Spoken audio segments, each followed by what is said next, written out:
मैं जानना चाहूंगा कौन कौन सी कंट्रीज है जहां आपने काम किया है। यूरोप में भी काम किया हमने, स्पेन से लेके Austin, Houston, Texas, north Carolina, US में काम किए। प्राण प्रतिष्ठा का आपने जिक्र किया। जब मैं आपकी बायोग्राफी के बारे में पढ़ रहा था तब मुझे पता चला कि आपने कई सारे मंदिर भी बनाए। इसमें नाकोड़ा तीर्थ, इसके बाद साईं बाबा के मंदिर हमने बनाए, और अभी हाल ही में जो अयोध्या में मंदिर बना है इसका मैं स्टोन कंसल्टेंट, और साथ में इनलेज और मार्बल्स जितने भी हैं इनका सबका कंसल्टेंट भी मैं हूँ। विष्णोई समाज के जो टेम्पल्स हैं ये सभी मेरे हाथों से बने हुए हैं सारे करीब। ओवरऑल अगर मैं आपसे पूछूं तो अब तक कितने प्रोजेक्ट किए होंगे आपने? मैं world wide more than 30,000 project architectural के हम कर चुके हैं अभी तक।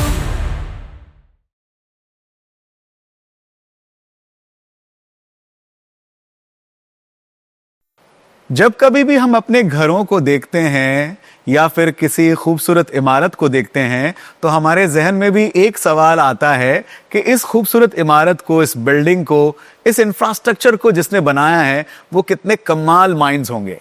ऐसे ही कमाल माइंड्स को धन्यवाद कहने के लिए हम लेकर आए हैं the arc talk show presented by Elarte. ये विशाल शोरूम संदीप टाइल ग्रुप के एलार्ते में हम इस समय बैठे हैं और आज हमारे जो खास मेहमान हैं वो राजस्थान में अपने आर्किटेक्चर के नॉलेज को लेकर, अपने वास्तुशास्त्र के नॉलेज को लेकर और भी कई सारी एक्सपर्टीज के साथ में जाना पहचाना नाम है, और वो हैं one and only Sanjay Mehta ji. Sanjay ji बहुत बहुत शुक्रिया हमारे साथ जुड़ने के लिए। संजय जी थोड़ा हमारे व्यूअर्स को आप बताएं आपकी फर्म के बारे में। मेरा पर्सनल एक्सपीरियंस और जो डिग्री की मैंने, डिग्री करने के तुरंत बाद हमने एक फर्म को इस्टेब्लिश किया संजय मेहता एंड एसोसिएट्स, जिसमें मैं तो था ही पर मेरे साथ में बहुत से एक्सपर्टाइज थे। कुछ गवर्नमेंट डिपार्टमेंट्स के लोग भी थे जो रिटायरमेंट्स के साथ हमारे साथ जुड़े, तो उनके एक्सपीरियंसेस, उनके एज को भी मैंने अपने साथ में काम में लिया। मैंने अपनी माँ के एक्सपीरियंस को भी काम में लिया, जो मकान बनाते बनाते हमने देखा। और इसके साथ साथ के अंदर जब फर्म को इस्टेब्लिश किया तो सबसे पहले वास्तु से शुरू किया हमने, क्योंकि मेरा स्पेशलाइजेशन वास्तु से था और हम चाहते थे हर घर में सुख शांति समृद्धि आए। और जिस चीज का मैं स्पेशलिस्ट और विशेषज्ञ हूँ तो हर घर के अंदर एक संपन्नता होनी चाहिए, एक शांति होनी चाहिए और एक प्रोग्रेस होना चाहिए जिस कारण से आदमी सुख शांति समृद्धि से अपना डेवलपमेंट कर सके। तो हमारा एक प्रथम उद्देश्य था और उस उद्देश्य को लेकर हम आज तक काम करते आए हैं। और वो जो जर्नी शुरू हुई वहां से लेके आज तक हम करीब 30,000 से ज्यादा मकान बना चुके, 30,000। अरे वाह, ये कब शुरुआत हुई थी इस फर्म की? ये फर्म की 1996 में जब मैंने डिग्री की तो हमने तुरंत ही शुरू कर दिया Mehta associate, Sanjay Mehta and associates. Okay. और इसके साथ साथ में ये जर्नी चलती चली गई और आज आपके सामने है कि हम लोग आज पूरी दुनिया में, विश्व में काम कर रहे हैं। संजय मेहता एसोसिएट ने 1999 में शुरुआत की और आज दुनिया भर में आप कर रहे हैं। जैसे आपने दुनिया का जिक्र किया है, मैं जानना चाहूंगा कौन कौन सी कंट्रीज है जहां आपने काम किया है? सर हमने जो शुरुआत की थी यूरोप में भी काम किया हमने, स्पेन से लेके Austin, Houston, Texas, north Carolina, US में काम किए। उसके बाद सऊदी अरेबिया में, रसल खेमा में, इवन जो वर्ल्ड के अंदर अफ्रीकन कंट्रीज के अंदर, युगांडास के अंदर जगह जगह हमने इस तरह की बिल्डिंग्स बनाई। तो वहाँ कैसे कनेक्शन बने आपके? ये कनेक्शंस जो राजस्थान के अंदर जोधपुर में हैंडीक्राफ्ट इंडस्ट्रीज हैं, हाँ जी, इस इंडस्ट्रीज के अंदर कुछ लोग चीजें हमने अपने डिजाइन्स करके उन एक्सपोर्टर्स को दी। ओके। और उन प्रोडक्ट्स को देख के वो लोग अट्रैक्ट हुए जो अमेरिकन के फॉर्च्यून 500 कंपनीज के मालिक थे। ओह वाह। और उन लोगों ने इंडिया में अपनी प्रॉपर्टीज भी ले रखी थी, तो उनको हमने रेस्टोरेशन और कंजर्वेशन के रूप में काम किया, उनके फोर्ट्स तैयार किए, उनके हेरिटेज प्रॉपर्टीज को तैयार किया। अच्छा। और हमारे वर्क को देखते हुए फिर उन्होंने हमें वहाँ इन्वाइट किया कि आप हमारी उन प्रॉपर्टीज को, हमारे रेजिडेंसेस को भी आप वहाँ बनाइए। इसीलिए संजय मेहता जी का नाम उनके काम से जाना जाता है पूरे विश्व में, और हमें बड़ा गर्व होता है कि हमारे मारवाड़ राजस्थान के ऐसे अच्छे शिल्पकार, वास्तुविद, वास्तुशास्त्रविद आज हमारे साथ में मौजूद हैं। जैसा कि आपने जिक्र किया कि वास्तुशास्त्र भी आपका मेन फोटे रहा है, तो इस पर्टिकुलर स्ट्रीम में आने के लिए या इस टॉपिक को चूज करने के लिए कोई इंस्पिरेशन थी, या आपने सोचा कि नहीं मुझे ये सीखना है या इसी स्ट्रीम में आगे बढ़ना है? ये राजस्थान यूनिवर्सिटी के अंदर हमारा इंजीनियरिंग का एक सब्जेक्ट है, पार्ट था मेरा, जिसमें सेमिनार और प्रोजेक्ट्स होते हैं। तो मेरा एक सेमिनार का पार्ट, एक जो सब्जेक्ट ऑप्शनल लेना होता है, उस ऑप्शनल को मैंने एज ए वास्तु सेलेक्ट किया। और मैं राजस्थान का पहला आदमी हूँ जिसका थीसिस और सब्जेक्ट स्पेशलिस्ट इंजीनियरिंग के अंदर मेरा वास्तुशास्त्र में है। और साइंटिफिकली हमने इसके ऊपर पूरा वर्क किया है। जियोबायोलॉजी इज द फील्ड, ओके, जिसके अंदर हम लोग पूजा, ध्यान, आराधना, आरती और एक बिल्डिंग और बॉडी के अंदर ऑक्सीजन का जो महत्व है, वो चीज हम जब बिल्डिंग बनाते हैं तो उसकी कंफर्ट के अंदर उसके ऑक्सीजन क्रिएट करते हैं, जिससे आदमी ह्यूमन बॉडी जो उसके अंदर रहती है उसको इतना कंफर्ट जोन मिल जाए कि उसकी हार्ट, किडनी, लंग्स वो इतना प्रॉपर्ली काम करे कि वो अपने जीवन में अच्छे से अच्छे डिसीजन ले सके, उसकी बॉडी और माइंड वो अच्छे फंक्शन कर सके। तो ये इसका एक पार्ट का उद्देश्य था और ये मेरे डिग्री में साथ जुड़ गया। और I am the first in the Rajasthan to have a thesis on the subject Vastushastra. एक कमर्शियल सवाल पूछता हूं कि जब आपके पास प्रोजेक्ट आता है तो आप वास्तुशास्त्र की कंसल्टेंसी और अपने आर्किटेक्ट की कंसल्टेंसी दोनों अलग अलग लेते हैं या एक ही लेते हैं? नहीं, जब दोनों ही तरह के प्रोजेक्ट्स आते हैं जी, जो कुछ वास्तु कंसल्टेंसी के भी आते हैं तो उसको तो हम सेपरेट डील करते हैं, जिसमें एग्जिस्टिंग बिल्डिंग्स भी होती है। और जो नए प्रोजेक्ट्स हैं आर्किटेक्चरल, जो डिजाइनिंग प्लानिंग के जो प्रोजेक्ट्स हैं हमारे जी। उसके अंदर हम स्वयं ही समावेश करते हैं वास्तु से। और जब उन्हें पता लगता है क्लाइंट को कि भाई हम मकान नहीं घर बना रहे हैं जिसके अंदर वो अपने कुटुंब के साथ में रहेगा, जिस छत के अंदर एक आत्मा को बसाना है, तो जिस तरह से शरीर के अंदर आत्मा और शरीर को मकान में डालना जी। और एक घर के रूप में विकसित करना, वो एक बहुत ही बड़ा काम है। और हम घर के अंदर प्राण प्रतिष्ठा करते हैं जी, तब उसको अच्छा लगता है कि भाई आपने एक बहुत अच्छा मकान हमारे लिए तैयार किया है। एक रेजिडेंशियल के हिसाब से हमें प्लानिंग बढ़िया बन जाती है हमारी। प्राण प्रतिष्ठा का आपने जिक्र किया। जब मैं आपके बायोग्राफी के बारे में पढ़ रहा था तब मुझे पता चला कि आपने कई सारे मंदिर भी बनाए। हमारे व्यूअर्स को बताएंगे आप कौन कौन से मंदिर आपने बनाए हैं, डिजाइन किए हैं? जी, मैं राजस्थान में हो सकता है सबसे ज़्यादा मंदिर, धर्मशालाएं, गेस्ट हाउसेस बनाने वाला आदमी हूँगा। इसमें नाकोड़ा तीर्थ इसके अंदर एक अग्रणी है। इसके बाद साईं बाबा के मंदिर हमने बनाए, शिव जी के मंदिर बनाए, सत्यामित्रानंद जी के लिए बनाए, गुरु गोविंद देव गिरी जी के लिए बनाए, और अभी हाल ही में जो अयोध्या में मंदिर बना है इसका मैं स्टोन कंसल्टेंट और साथ में इनलेज और मार्बल्स और जितने भी हैं इनका सबका कंसल्टेंट भी मैं हूँ। इसके साथ साथ मैंने police line, police department, income tax, ONGC, इन सभी के अंदर मंदिर और इनकी बिल्डिंग्स भी बनाई है हमने। ओसिया माता जी का मंदिर है, लोधरवा जैसलमेर वाला मंदिर, उसका रेस्टोरेशन कंजर्वेशन हमारे साथ हुआ है। और भी जैसे संबोधि धाम है यहाँ पे जोधपुर में, इन सभी के मंदिरों के हमने काम काफी किए हुए हैं। यहाँ से भुआल वाटिका, भुआल माता छाजेड़ मंदिर, इसके बाद में आपका ये जो विष्णोई समाज के जो टेम्पल्स हैं, ये सभी मेरे हाथों से बने हुए हैं सारे करीब समाज के बिल्डिंग्स। मतलब ओवरऑल अगर मैं आपसे पूछूं तो अब तक कितने प्रोजेक्ट किए होंगे आपने? मैं world wide more than 30,000 project architectural के हम कर चुके हैं अभी तक। अमेजिंग। और लैक्स ऑफ वास्तुशास्त्र के जो हम लोग साइट्स देखते हैं वो हम करते हैं। हम लोग बैंकिंग सॉल्यूशंस और वैल्यूशंस के लिए भी हम लोग वर्क करते हैं। और रेस्टोरेशन कंजर्वेशंस के अंदर हम लोग जो ओल्ड ट्रेडिशनल प्लास्टर वर्क्स हैं, आर्ट वर्क्स हैं, रेस्टोरेशन कंजर्वेशन का हम लोग बहुत काम करते हैं। तो इंजीनियरिंग के अंदर हम अंडर वन रूफ हम सभी तरह के प्रोजेक्ट करते हैं और more than 30,000 projects till today हम कर चुके हैं। Wow, that's really great and proud of you sir. 30,000 project, ये बहुत छोटी बात नहीं है, कई लोगों का जीवन चला जाता है। आपको बहुत सारी शुभकामनाएं और आपकी टीम को भी बहुत सारी शुभकामनाएं। सर, पूरी दुनिया की बातें कर ली, मैं अगर जोधपुर में पूछूं कि आपने क्या डिजाइन किया है, क्या वो ऐसी इमारत है जिसे देखकर हम कह सकें ये है जो संजय मेहता जी ने बनाई है? सर, काफी इमारतें हैं जोधपुर में। मैं कह रहा हूँ कि जब 30,000 प्रोजेक्ट्स किए हैं तो जहाँ कंकड़ डालो जैसे सीए निकलता है जोधपुर से, तो वैसे आपकी इमारतें निकलेगी। फिर भी कोई ऐसी जो कमर्शियल सभी तरह की इमारतें हैं हमारे पास जी, जिसमें अगर आप फेमस देखेंगे तो खास बात देखें आप, इसको हमें अवार्ड मिला, ऐसे ही अवार्ड मिला हुआ है। अरे वाह। रेस्टोरेशन कंजर्वेशन के लिए, खास बाग के लिए, अजीत भवन के लिए हमने काम किया। इसके साथ महेश्वरी भवन बनाया हमने, सामने वही समाज की बिल्डिंग है जहाँ आम आदमी अपने बच्चों की शादी एक आम कॉस्ट पे कर सकता है। ये हमारा एक प्रिंसिपल था। आर्य समाज मंदिर की वेदिका बनाई है हमने, that is on the hexagonal, इसके ऊपर है। महावीर कॉम्प्लेक्स का अगर आप स्पोर्ट्स कॉम्प्लेक्स का शेड देखते हैं सिटी ऑफ द हार्ट में। इसके बाद ऑटोमोबाइल इंडस्ट्रीज की जितनी भी जोधपुर की आप आउटलेट्स देखते हैं, भले Maruti, Nexa, Suzuki, Toyota, Tata, JCB, they all are by us. और इसके साथ में रेजिडेंशियल बेंगलोज हैं, रेस्टोरेशन कंजर्वेशन में फोर्ट्स हैं, हवेलियां हैं, हेरिटेज होटल्स हैं, बहुत ऐसी लंबी सी लिस्ट है। और अगर मैं पूछूं संजय मेहता जी की एक्सपर्टीज कौन सा प्रोजेक्ट है? हर प्रोजेक्ट अपने आप में एक नई स्टाइल और आर्किटेक्चर को लेके आता है। तो हमने जैसे महेश्वरी भवन जो बनाया है, इसको एक जोधपुर स्टाइल में बनाया है। जोधपुर का आर्किटेक्चर देखेंगे, इसके डोम्स देखेंगे, इसके अंदर पिलरलेस 4 हॉल है, 90 बाय 60 के, एक के ऊपर 4 हॉल बनाया हमने, दैट इज़ एक मार्वलस आर्किटेक्चर और इंजीनियरिंग का एक कॉम्बिनेशन है। हमने कुछ प्रोजेक्ट्स ऐसे भी बनाए हैं जिसके अंदर कॉलम जमीन से ना आगे, जमीन से उल्टे उठ रहे हैं। वो रेजिडेंशियल बिल्डिंग्स में जो compression member act as a tension member in the engineering का एक पार्ट है। अमृतम हॉल देखते हैं आप, एक बैंक्वेट हॉल बनाया हमने, 100 बाय 200 का हॉल है, दैट इज पिलरलेस। ओके। और अभी ये वर्तमान में हम लोग एक टाउन हॉल बना रहे हैं, एक ऑडिटोरियम बना रहे हैं ऑन द 4th फ्लोर।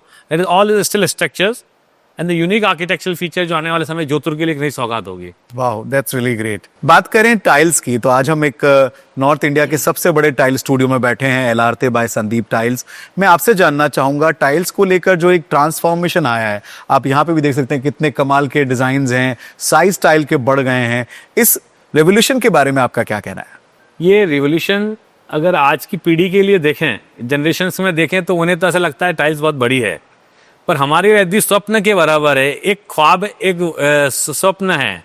इस स्वप्न में क्या है कि जब टाइल हुआ ही नहीं करती थी तो भी मकान बनते थे जी, और वो टराजो के टाइल्स और टराजो के प्लास्टर्स बनते थे।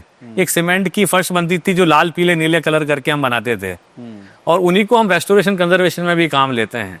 पर आज वही आर्ट और कला को जब हम टाइल के रूप में देखते हैं, और जब स्टार्ट हुई, जब टाइल एक लग्जरी सेगमेंट के रूप में आता था, एक मकान बनाने के लिए स्वप्न होता था कि फ्लोरिंग में मार्बल लगा लूं, जो सिर्फ 6 बाय 6 की छोटी चौकी होती थी और टाइल्स की 4 बाय 4 की साइज होती थी। पर आज उसी 4 बाय 4 की साइज से 4 बाय 8 और उससे भी बड़ी साइज के जो यथार्थ में जो डेवलपमेंट हुआ है, कंप्यूटराइजेशन जो आज तारीख में एक डेवलपमेंट इंडस्ट्रियलाइजेशन का हुआ है, नई मशीनरीज का हुआ है, उससे हम हमारी इमेजेस को जिस चाहे रूप में डाल सकते हैं।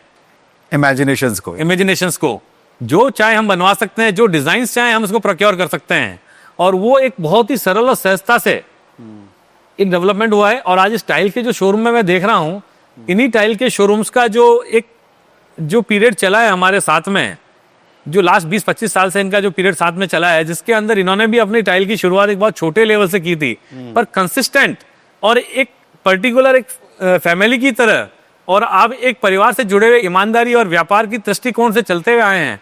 तो आज इन्होंने उस व्यापार की दृष्टिकोण में जब एक छोटी टाइल से शुरू करते हैं बड़ी टाइल तक का जो सफर है, ये एक सफर एक आम सफर नहीं है, एक व्यापारी की कंसिस्टेंसी, ईमानदारी और हार्डवर्कशिप का परिणाम है। That's true. और ये की चीज आज हमने अपने भी व्यापार में डेवलप किया, और इन जो टाइल की शोरूम में देख रहा हूँ सेम चीज इसमें मुझे मिली है। और अगर मैं बात करूं संदीप टाइल फैमिली की, तो इनकी सर्विसेज, इनकी वर्किंग, प्रोडक्ट क्वालिटी के बारे में क्या कहना है आपका? मैं अभी जो आपसे डिस्कस किया संदीप टाइल्स का जो या शोरूम हम लोग आज हैं, तो इनका जो मैं सालों से देखता आ रहा हूँ कि जहाँ पे इन्होंने एक बेसिक टाइल से अपना एक जीवन शुरुआत की थी, जहाँ पे शोरूम्स के अंदर छोटी सी जगह थी और टाइल्स बाहर ज्यादा पड़ी रहती थी। ओके।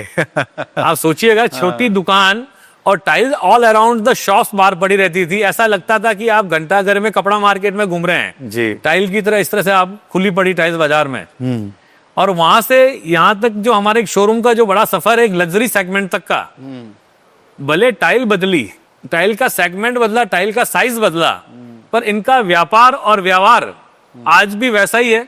वही प्रेमपूर्ण, वही हर क्लाइंट को एक अलग से महत्व देना, भले वो छोटा हो चाहे बड़ा हो, उसके अनुरूप उसी में डाल के उसकी बजट के अनुरूप उसके घर में काम करवा देना, ये इनकी सबसे बड़ी खूबसूरती है। जब हम आपके बारे में पढ़ रहे थे तो हमें पता चला कि आपने अपने घर में स्ट्रीट डॉग्स के लिए भी कुछ अच्छी व्यवस्थाएं कर रखी है। तो सामाजिक सरोकार के और कौन कौन से कार्य हैं जो आप या आपकी फैमिली, आपकी टीम करती है? ये हमें बाय चाइल्डहुड दादी की टाइम से हमें सिखाया गया है कि पहली रोटी जो है गाय की और लास्ट रोटी जो है डॉग की होती, कुत्ते की होती है। क्या बात है। और फादर जो है मॉर्निंग में उठते ही सबसे पहले कबूतर को, चिड़ियों को दाना डालना, और इसी ट्रेडिशन को हम आगे बढ़ते हुए घर पे हमने, भले आप गर्मी सर्दी हो तो जानवरों के लिए पानी, दाना, उनकी दवाइयाँ, उनके ट्रीटमेंट के सामान, और सर्दी गर्मी के अंदर वो अंदर आ सके, बाहर जा सके और अपने गार्डन में सो सके। तो क्योंकि वो स्ट्रीट डॉग्स हैं तो उनके लिए घर नहीं है, तो हमने उनके लिए बैग बना रखे हैं, सड़क पे कोई रोटी नहीं डाले। अरे any time they the green belt concept, जिसके अंदर फाटक पे लगा रखा है, एनी टाइम दे कम इन और आउट। और इसी तरह से उनके ट्रीटमेंट्स हैं, कंपाउंडर्स हैं, डॉक्टर्स हैं, उनको रेगुलर आवर विजिटर्स और उनको किस तरह से ट्रीट करना है, दे आर आवर वर्क। इसके साथ साथ में अगर आप नेचर के साथ में लेते हैं, वी नेवर यूज प्लास्टिक। हमें हमारे हमेशा गाड़ी के अंदर आपको एक पेपर बैग्स दिखेंगे आपको, या आप क्लोथ बैग्स दिखेंगे जो हम रेगुलर यूज ले सकते हैं, रीयूज कर सकते हैं।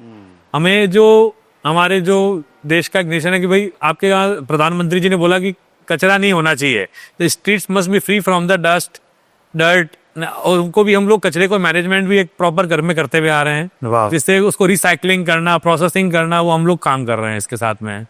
और ऐसे बहुत से प्रोजेक्ट्स हैं जो हम लोग कर रहे हैं, जिसके अंदर हमारी जो लेबर, कारीगर, मजदूर जो साइट्स पे काम करती है, उनको भी एम्प्लॉयमेंट का विशेष ध्यान देते हैं, और आने वाली जनरेशन्स कैसे उसकी सेफगार्ड हो वो भी काम करते हैं। उनके वेलफेयर के लिए काम करने के लिए उनकी इंश्योरेंस है, उनको गाइडलाइंस हैं, उनको रेगुलर एजुकेशंस हैं, वो हम लोग प्रोवाइड करते हैं, जिसके आने वाले समय में उनके जो बच्चे हैं वो they are now engineers, architects और अलग अलग फील्ड्स में चले गए हैं, जिससे वो हमारे पास काम कर रहे हैं। वाह, क्या बात है।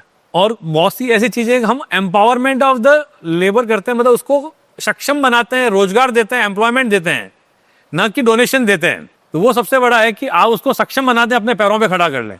तो ये सारे काम जो है संजय मेहता जी करते हैं, जो कहीं ना कहीं हम सब के लिए बहुत बड़ी प्रेरणा है। संजय सर, मैं आपसे जानना चाहूंगा कि जब भी कोई घर का निर्माण होता है तो कई सारे वेंडर्स आपके साथ जुड़ते हैं, कई सारे लोग आपके साथ काम करते हैं। तो 99 का जो समय था, उस समय से लेकर आज तक क्या परिवर्तन आप देख रहे हैं? और इन तमाम डिपार्टमेंट को मैनेज करने के लिए कोई आपका सुझाव है या कोई सलाह है? जो ये वेंडर्स काम कर रहे हैं और हमारे साथ जो वेंडर्स काम कर रहे हैं, आज उनकी सेकंड स्टेज वाली पीढ़ियां भी आ गई है जी, और थर्ड स्टेज वाली पीढ़ी भी उसमें काम कर रही है। तो ये थर्ड जनरेशन का काम है। थर्ड जनरेशन में क्या होता है कि आपकी कंसिस्टेंसी बहुत जरूरी है वेंडर्स के साथ में। कुछ वेंडर्स जो इनिशियल स्टेज में काम करते थे और आज जो वेंडर्स काम कर रहे हैं, उनकी सोशल स्टेटस में, फाइनेंशियल स्टेटस में और उनकी दूसरी जो शैली में बहुत बड़ा फर्क आ गया है। उनका वाइड स्केल और स्पान बढ़ गया है। ओके। और उस वाइड स्पान और स्केल से बढ़ने से क्या हो गया है कि जो कंपनीज उनके साथ में जुड़ी हुई है, कंपनी का बैकअप, कंपनी की खुद की जो एश्योरेंस है, गारंटी है, वारंटीज हैं, they are must required with the vendors और उनका दोनों का एक सोशल प्लेटफॉर्म है, टोल फ्री नंबर्स हैं कि आप विद सिंगल कॉल आप एक ही विंडो से आप अपनी कंप्लेंट को दर्ज करा सकते हैं Right. और उसके साथ में आप अपने को मैनेज कर सकते हैं। तो वेंडर की जो लायबिलिटीज हैं वो तो साइट्स के अंदर अपना सप्लाई और मटेरियल तक तो सीमित है ही है, पर कंपनी का रोल उनका बैकअप बैक साइड में है। They are the backbone. Right. और उनके जो मार्केटिंग पर्संस हैं वो साथ में हमारे साथ डे टू डे में विजिट करते हैं। अब क्या हो गया है कि जैसे आज दिल्ली में कोई प्रोडक्ट है या इंडिया के किसी पार्ट में प्रोडक्ट है, वो ऑनलाइन जूम मीटिंग से, सोशल मीडिया से, लोकल वेंडर से वो विद इन सेकंड्स अवेलेबल हमें हो जाता है। काम सरल हो गया। काम सरल हो गया, पहले हमें दूर से मंगाना पड़ता था और अब हमें इजीली अवेलेबल हो जाता है। Wow, that's great. और मैं आपसे जानना चाहूंगा, जैसे अभी हमारे व्यूअर्स जो हमें देख रहे हैं, उन्हें अगर आपको कुछ सलाह देनी हो वास्तु से रिलेटेड, तो वो 5 बातें कौन सी होंगी जिसका वो ध्यान रखें अगर वो भी अपना घर बना रहे हैं? पहली वास्तु एक बहुत बड़ा सब्जेक्ट है और हम ये चाहेंगे कि हमारे शरीर के अंदर जिस तरह से आत्मा का बसाव है और हमारी ऑक्सीजन बिल्डिंग और बॉडी के अंदर, मैंने कहा था कि ऑक्सीजन का बहुत बड़ा रोल है, जिसके अंदर आप यह हमेशा ध्यान रखें कि हमारे जो मकान के 4 कॉर्नर्स हैं, उन 4 कॉर्नर की अलग अलग महत्वता है। एक जगह बैठता तो आदमी साधु बन जाता है, एक जगह बैठता है तो आदमी चिड़चिड़ा हो जाता है, एकदम परेशान हो जाता है, एक तरफ बैठता है तो आदमी मार्केटिंग की तरफ घूमता ही रहता है, और एक जगह बैठता है तो एकदम ऐसा लगता है विक्रमादित्य कुर्सी पे बैठ गया हूं और उसका दिमाग एटीट्यूड चलने लग जाता है। South west is the master bedroom, जो हम लोग एक मास्टर्स की जगह है, that creates the highest oxygen in that corner. Oh, south west जो है वहाँ हाईएस्ट ऑक्सीजन वहाँ रहता है। अगर आपकी वास्तु से प्रॉपर्टी है और जब आप वहाँ सोते हो तो आपका दिल, दिमाग, किडनी, लीवर सब बहुत अच्छे ढंग से काम करेगा। चलिए, तो आपका वे एटीट्यूड चेंज हो जाएगा। दूसरा ये हो जाता है, आपका जो मकान के अंदर वाटर टैंक है, that should be in the north of north east या south of south east. Very nice. दूसरा, अगर आपने मकान बहुत अच्छा बनाया है और आप चाहते हैं अगली पीढ़ी भी आपकी इस मकान में रहे, तो ये ध्यान रखिएगा नॉर्थ ईस्ट कॉर्नर कभी भी अप नहीं होना चाहिए, वहां पे स्टेयरकेस नहीं आनी चाहिए, अवरेज नहीं होना चाहिए। ओके, चौथा आपका south west corner must be in the 90 degree. ये कैसे होगा? साउथ वेस्ट 90 डिग्री मतलब नैऋत्य कोण जिसको बोलते हैं, ओके, वो 90 डिग्री में होना चाहिए। जो प्लॉट का जो रेक्टेंगल फॉर्म के अंदर है उस पे south west must be in the 90 degree to get the best negotiation, best decisions and best timely. आपका फाइनेंशियल से लेके हर चीज के डिसीजंस आपके पावरफुल हो जाएंगे। Last fifth and the last fifth, the house of the lady is the landlord of the house. और उसका जो हाउस ऑफ द जो कुकिंग करते वक्त खाना हमेशा ईस्ट फेसिंग आपका मुंह होना चाहिए, जिसके उसके back portion, dorsal portion part वो कभी भी प्रॉब्लम में नहीं आएंगे। और साथ में नॉर्थ ईस्ट के अंदर कभी भी किचन नहीं बनाए जिससे वो house of the lady affected नहीं रहेगी, उसकी बॉडी नहीं रहेगी। अब जैसे ही आपने ये 5 टिप दी है ना, हमारे सारे व्यूअर जानना चाहते हैं कि संजय मेहता जी से कैसे कनेक्ट करें। आप भले दुनिया के किसी भी कोने में हैं, आप मेरे नंबर पे, मोबाइल नंबर पे, ईमेल पे, व्हाट्सएप पे आप अपना गूगल लोकेशन और प्लान भेज सकते हैं। मैं कुछ ही देर में आपको इस लोकेशन के ऊपर आके देख के बता सकता हूँ, प्लान्स बता सकता हूँ, और आवश्यकता पड़ी तो हम आपकी विजिट भी कर सकते हैं, आपका प्लान बना सकते हैं, रेजिडेंशियल कर सकते हैं। मेरा मोबाइल नंबर है 9414135049 और ईमेल आईडी है मेरा sanjaymehta97@gmail.com। अगर आप जोधपुर में रहते हैं तो आप शास्त्री नगर में सर से कनेक्ट कर सकते हैं, जहां आपका ऑफिस है। A212 शास्त्री नगर, जोधपुर। तो ये है एक वास्तुशास्त्र के विशेषज्ञ, एक सिविल इंजीनियर और एक बहुत ही कमाल के वक्ता, जिनसे हमें बहुत कुछ जानने को मिला। और बाकी अगर आप अपने घर के सपने को पूरा करना चाहते हैं, कुछ नया प्लान करना चाहते हैं, तो मैं तो आपको ये सजेस्ट करूंगा कि आपको संजय मेहता जी से एक बार कंसल्ट जरूर करना चाहिए। हमारे आज का इंटरव्यू आपको कैसा लगा ये भी आप कमेंट बॉक्स में बताइएगा। और ये तमाम जो जर्नीज हैं, इनके द्वारा आपको जो भी पॉजिटिविटी मिली है उसे शेयर जरूर कीजिएगा। बहुत बहुत शुक्रिया आज का ये शो देखने के लिए। The arc talk show presented by Elarte, जो कि संदीप टाइल्स ग्रुप का एक बहुत ही विशाल शोरूम है शास्त्री नगर में। बहुत बहुत शुक्रिया Sanjay ji. Thank you sir.